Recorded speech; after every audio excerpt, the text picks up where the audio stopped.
തിരഞ്ഞെടുപ്പ് നടക്കുന്ന എല്ലാ സംസ്ഥാനങ്ങളിലും ഇതുപോലെ പ്രധാനപ്പെട്ട ആളുകളുടെ യോഗം ഹൈക്കമാൻഡ് വിളിച്ചു കൂട്ടുന്നുണ്ട്. പല ആസാം ഉൾപ്പെടെയുള്ള ബീഹാർ ഉൾപ്പെടെയുള്ള സംസ്ഥാനങ്ങളിൽ യോഗം നടക്കുന്നുണ്ട്. അതിൻ്റെ ഭാഗമായിട്ടാണ് കേരളത്തിലെ യോഗം വിളിച്ചു കൂട്ടുന്നത്. കോൺഗ്രസ് ഒരു ദേശീയ പാർട്ടിയാണ്. ദേശീയ നേതൃത്വത്തിൻ്റെ നിർദ്ദേശങ്ങൾ എല്ലാം ഉണ്ടാവും, ചർച്ച ചെയ്യും. എന്നിട്ട് തെരഞ്ഞെടുപ്പിനുള്ള തയ്യാറെടുപ്പുകൾ ഓൾറെഡി തുടങ്ങിക്കഴിഞ്ഞു. അതിന് ദിശാബോധം നൽകുന്നതിനും അതിനാവശ്യമായ നിർദ്ദേശം ദേശീയ നേതൃത്വം നൽകും. പ്രധാനപ്പെട്ട നേതാക്കളെല്ലാം അതിൻ്റെ അകത്ത് പങ്കെടുക്കുന്നുണ്ട് ദേശീയ തലത്തിൽ. അപ്പോൾ അതൊരു തീർച്ചയായിട്ടും ഒരുമിച്ച് ഒരു ടീമായി പോകുന്നതിനുള്ള ഏറ്റവും വലിയ പ്രചോദനമായിട്ട് ഈ യോഗം മാറും എന്ന് തന്നെയാണ് ഞങ്ങളുടെ എല്ലാവരുടെയും പ്രതീക്ഷ.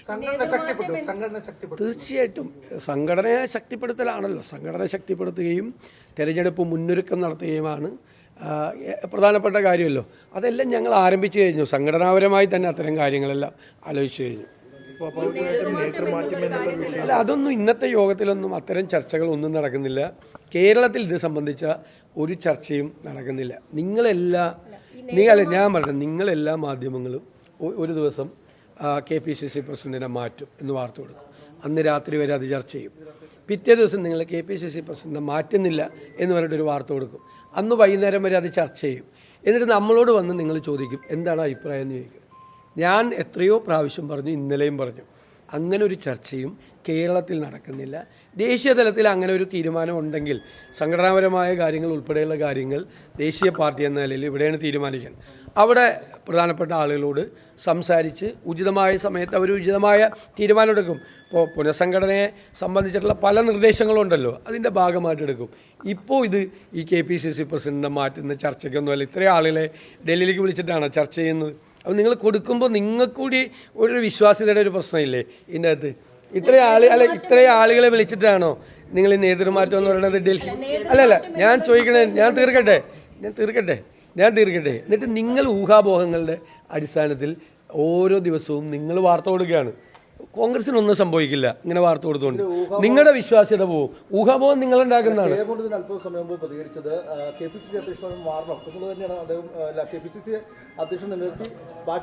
അത് നിങ്ങൾ അദ്ദേഹത്തോട് അഭിപ്രായം ചോദിക്കുമ്പോൾ അദ്ദേഹത്തിന്റെ അഭിപ്രായം പറഞ്ഞു, അത്രയേ ഉള്ളൂ.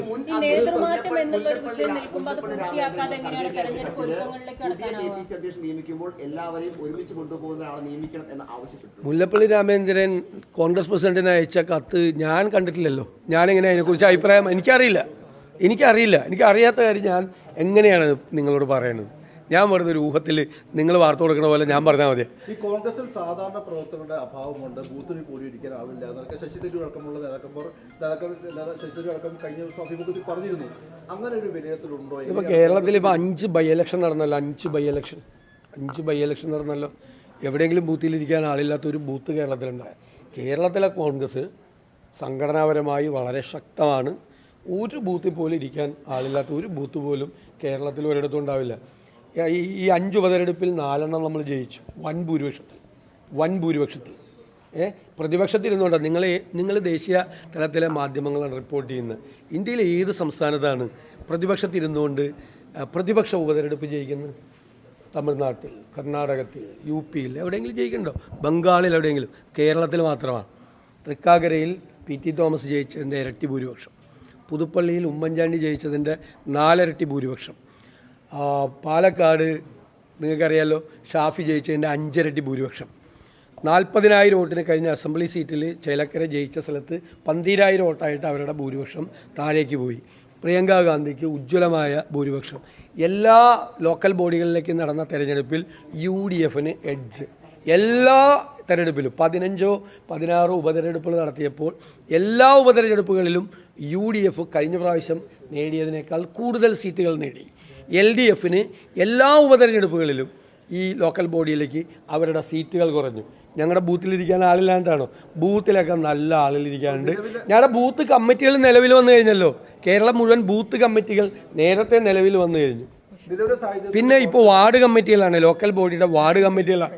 അത് മിഷൻ 25-ന്റെ ഭാഗമായിട്ട് 2-3 ജില്ലകളിൽ, ഒന്ന് വയനാട് ഉപതെരഞ്ഞെടുപ്പ് നടന്നു, തൃശ്ശൂർ DCC ഉണ്ടായി, 2-3 സ്ഥലങ്ങളിൽ ഒഴിച്ച് എല്ലാ സ്ഥലത്തും കോൺഗ്രസിൻ്റെ തിരഞ്ഞെടുക്കപ്പെട്ട വാർഡ് പ്രസിഡന്റുമാർക്ക് ID കാർഡ് കൊടുക്കാണ് DCCകൾ.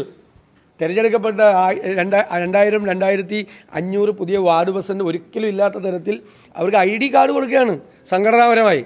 നല്ല ശക്തമാണ്. ഏത് തിരഞ്ഞെടുപ്പിന് ഇപ്പോൾ ഒരു മാസം ഇപ്പം നാളെ കേരളത്തിലേക്കുള്ള നിയമസഭാ തിരഞ്ഞെടുപ്പ് പ്രഖ്യാപിച്ചാൽ ആ നിയമസഭാ തിരഞ്ഞെടുപ്പിനെ നേരിടാൻ കേരളത്തിലെ കോൺഗ്രസും കേരളത്തിലെ UDFും ശക്തമാണ്. ഇന്നലെ ഞങ്ങൾ ഫുൾ ഡേ UDFിൻ്റെ യോഗം ചേർന്നു. വളരെ വിശദമായി കാര്യങ്ങൾ ചർച്ച ചെയ്തു. അടുത്ത 2 മാസത്തേക്കുള്ള സമര പരമ്പരകളാണ്.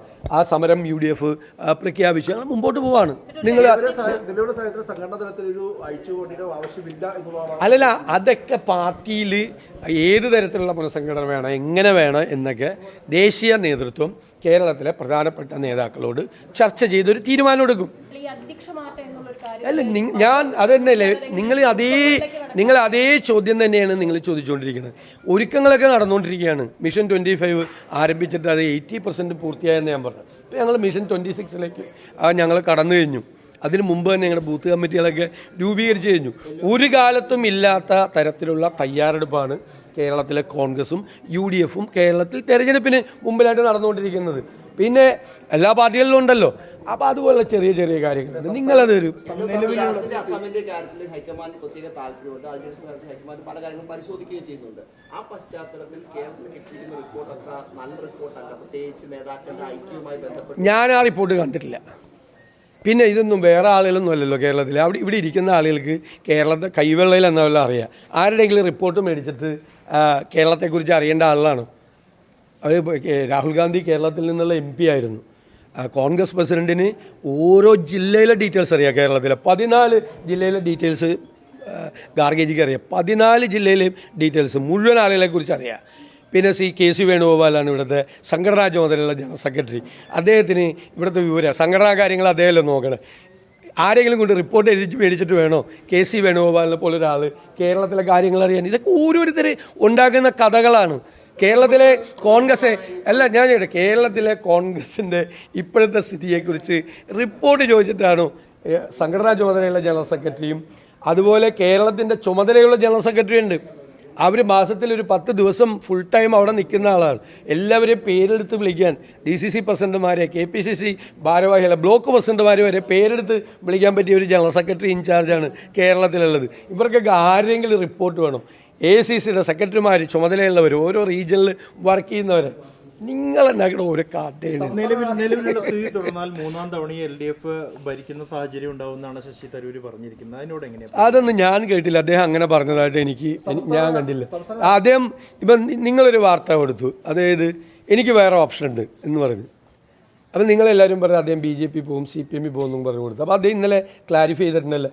അടുത്തൊരു സെൻറ്റൻസ് ഉണ്ട്, ഞാൻ അതേ എഴുത്തുകാരൻ കൂടിയാണ്, എനിക്ക് പുസ്തകത്തിൻ്റെയും വായനയുടെയും മറ്റേ പ്രഭാഷണങ്ങളുടെയും ഒരു ലോകം കൂടിയുണ്ട്, ഞാൻ അതിൽ കൂടുതൽ കോൺസെൻട്രേറ്റ് ചെയ്യുന്ന പറഞ്ഞു. നിങ്ങൾ ആ വാചകം വിട്ട് കളഞ്ഞിട്ട് എല്ലാവരും അല്ല എന്നിട്ട് അദ്ദേഹത്തെക്കുറിച്ച് അങ്ങനെ പറഞ്ഞു. അതിനൊക്കെ ഞാൻ മറുപടി അല്ല, ഞാൻ എന്തിനാണ് നിങ്ങൾ അങ്ങനത്തെ ചോദ്യങ്ങൾ എന്നോട് ചോദിക്കണം? നിങ്ങൾക്ക് അങ്ങനെ എന്തെങ്കിലും ഒരു സാധനത്തെ എൻ്റെ കയ്യിൽ നിന്ന് കിട്ടിയിട്ട് ഉടനെ തന്നെ നിങ്ങളിപ്പോൾ ബ്രേക്കിംഗ് ന്യൂസ് സതീശൻ സുധാകരനെതിരെ എൻ്റെ കിട്ടില്ല.